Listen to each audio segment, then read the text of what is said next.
Hello दोस्तों, स्वागत है आपका अपने चैनल जी के विद बड़वाल में। दोस्तों, ये क्लास आपकी हिस्ट्री की क्लास है और आपको बता दूं कि हिस्ट्री के अंदर आज का जो हमारा टॉपिक है वह है गुलाम वंश। कौन सा?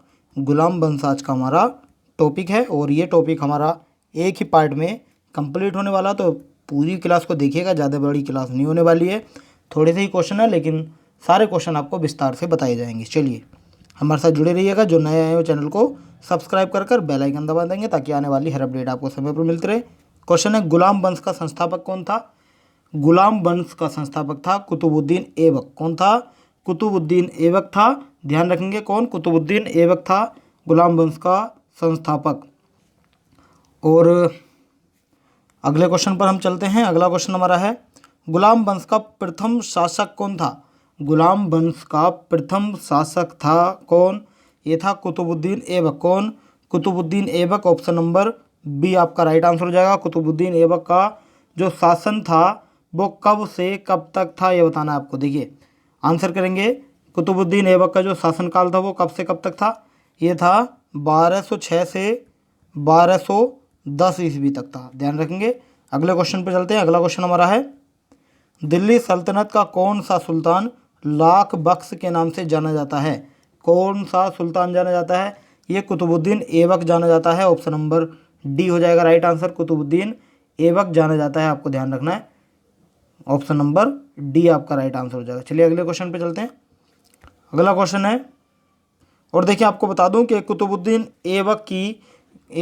ऐबक को जो लाख बख्श की उपाधि थी, इससे अलग कौन सी उपाधि थी? कुरान खां की भी उपाधि इन्हें मिली हुई थी। किसकी? कुरान खां की भी उपाधि कुतुबुद्दीन ऐबक को मिली हुई थी। चलिए अगले क्वेश्चन पर चलते हैं। अगला क्वेश्चन है, 2.5 दिन का झोपड़ा क्या है? देखिए 2.5 दिन का झोपड़ा एक मस्जिद है। क्या है? मस्जिद है। ऑप्शन नंबर ए हो जाएगा आपका राइट आंसर। 2.5 दिन का झोपड़ा एक मस्जिद है। चलिए देखिए, और अगर इस बात की जाए, 2.5 दिन का झोपड़ा जो था ये किसने निर्माण करवाया था इसका? ये निर्माण कराया गया था किसके द्वारा? ऐबक के द्वारा। कौन? कुतुबुद्दीन ऐबक के द्वारा किया गया था। और 2.5 दिन का झोपड़ा जो है एक मस्जिद है, जो कहाँ स्थित है? जो अजमेर में स्थित है। कहाँ? अजमेर में। ये ध्यान रखेंगे, कुतुबुद्दीन ऐबक ने दिल्ली में, कहाँ? दिल्ली में कुब्बत उल इस्लाम नामक मस्जिद का भी निर्माण कराया था। किसका? लिख देता हूँ, दिल्ली में कराया था। किसका? कुब्बत उल इस्लाम। ये नोट कर लीजिएगा, राइटिंग पर मत जाइएगा, ठीक है। कुब्बत उल इस्लाम नामक एक मस्जिद है जिसका दिल्ली में कुतुबुद्दीन ऐबक ने निर्माण कराया था। चलिए अगले क्वेश्चन पे चलते हैं। इसका राइट आंसर क्या हो जाएगा? मस्जिद हो जाएगा। ऑप्शन नंबर ए आपका राइट हो जाएगा। अगला हमारा क्वेश्चन है, निम्नलिखित में से किसने प्रसिद्ध कुतुब मीनार के निर्माण में योगदान नहीं दिया था? किसने नहीं दिया था? आंसर करेंगे सभी। कुतुब मीनार के निर्माण में कुतुबुद्दीन ऐबक ने योगदान दिया था और इल्तुतमिश ने भी योगदान दिया था। अगले ऑप्शन देख लेते हैं। गियासुद्दीन तुगलक ने नहीं दिया था और फिरोज शाह तुगलक ने दिया था। तो इसका राइट आंसर क्या हो जाएगा? ऑप्शन नंबर सी आपका राइट आंसर हो जाएगा। गियासुद्दीन तुगलक ने नहीं दिया था योगदान। चलिए अगले क्वेश्चन पर चलते हैं। अगला क्वेश्चन हमारा है, कुतुबुद्दीन ऐबक की राजधानी थी। क्या थी कुतुबुद्दीन ऐबक की राजधानी? ये थी लाहौर। क्या? लाहौर थी कुतुबुद्दीन ऐबक की राजधानी। ऑप्शन नंबर ए आपका राइट आंसर हो जाएगा। चलिए अगले क्वेश्चन पे चलते हैं। अगला है, सुल्तान कुतुबुद्दीन ऐबक की मृत्यु कैसे हुई? सुल्तान कुतुबुद्दीन की मृत्यु हुई थी चौगान की क्रीड़ा खेलते हुए, या चौगान खेलते हुए इनकी मृत्यु हुई थी। ऑप्शन देख लेते हैं। उनके एक महत्वाकांक्षी कुलीन व्यक्ति के कपट, गलत हो जाएगा। पंजाब पर अधिकार जमाने के लिए गजनी के शासक ताजुद्दीन के साथ युद्ध में उनकी मृत्यु, ये भी गलत हो जाएगा। बुंदेलखंड के किले कालिंजर को घेरा डालते समय उन्हें चोट लगी, गलत हो जाएगा। चौगान की क्रीड़ा के दौरान अश्व से गिरने के पश्चात, ये सही हो जाएगा। इसका राइट आंसर क्या हो जाएगा? ऑप्शन नंबर डी हो जाएगा। चौगान खेलते समय घोड़े से गिरने से इनकी मृत्यु हो गई थी। किसकी? कुतुबुद्दीन ऐबक की हुई थी। चलिए कब हुई थी? 1210 में हुई थी। कब? 1210 में हुई थी, ये आपको ध्यान रखना है। चलिए अगला क्वेश्चन हमारा है, निम्नलिखित में से किसने दिल्ली को सल्तनत की राजधानी के रूप में स्थापित किया था? किसने किया था? ये इल्तुतमिश ने किया था। किसने? इल्तुतमिश ने किया था। इनका शासनकाल कब से कब तक है? इल्तुतमिश का शासनकाल 1210 ईस्वी से 1236 ईस्वी तक है, ये ध्यान रखना है।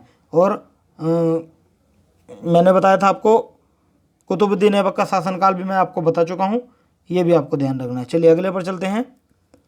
अगला है हमारा, दिल्ली का वह प्रथम सुल्तान कौन था जिसने नियमित सिक्के जारी किए तथा दिल्ली को अपने साम्राज्य की राजधानी घोषित किया था? बताइए कौन था? आंसर करेंगे सभी। इसका राइट आंसर हो जाएगा इल्तुतमिश था। कौन? इल्तुतमिश। ऑप्शन नंबर बी हो जाएगा right answer. Iltutmish is the right answer. चलिए अगले क्वेश्चन पर हम चलते हैं। अगला हमारा है, निम्नलिखित में से कौन सी इल्तुतमिश के राज्यकाल में सल्तनत की राजधानी थी? कौन सी थी? वो थी दिल्ली। कौन सी?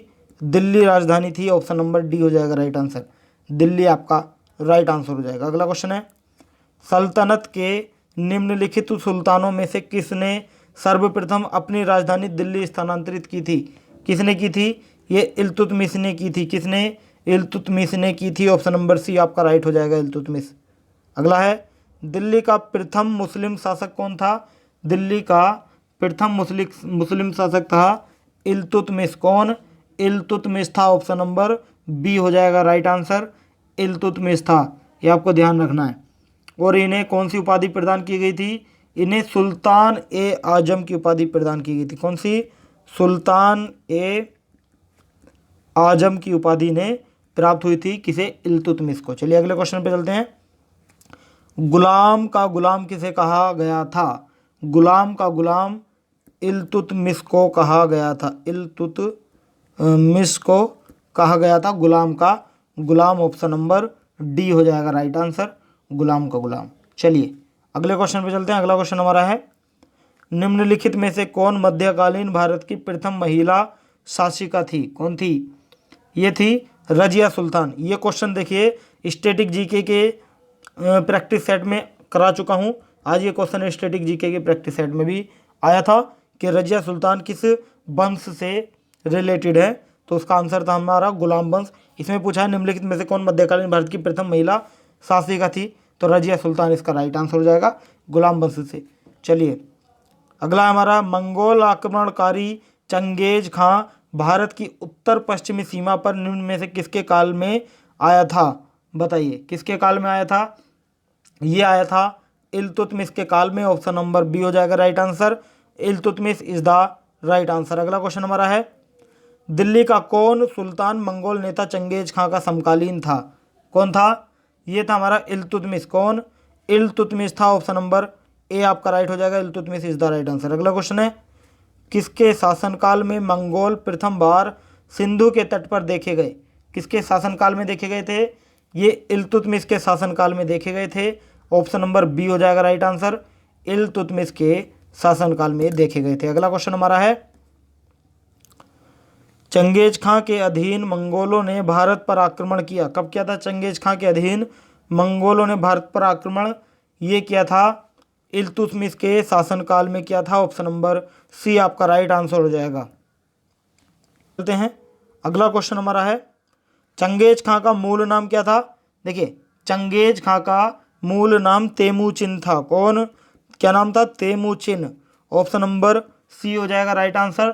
चंगेज खां का मूल नाम तेमुचिन था, या तेमुजिन भी बोल सकते हैं। क्या? तेमुचिन या तेमुजिन भी आ सकता है लिखा हुआ, तो अगर तेमुजिन आए तो तेमुजिन लगाना। चलिए अगला है, इल्तुतमिश ने बिहार में अपना प्रथम सूबेदार नियुक्त किया था। किसे? इल्तुतमिश ने बिहार में अपना प्रथम सूबेदार मलिक जानी को नियुक्त किया था। ऑप्शन नंबर डी हो जाएगा राइट आंसर, मलिक जानी। अगला क्वेश्चन है, रजिया बेगम को सत्तायुक्त करने में किसका हाथ था? रजिया बेगम को सत्ताच्युत करने में किसका हाथ था? आंसर करेंगे, ये था तुर्कों का। किसका?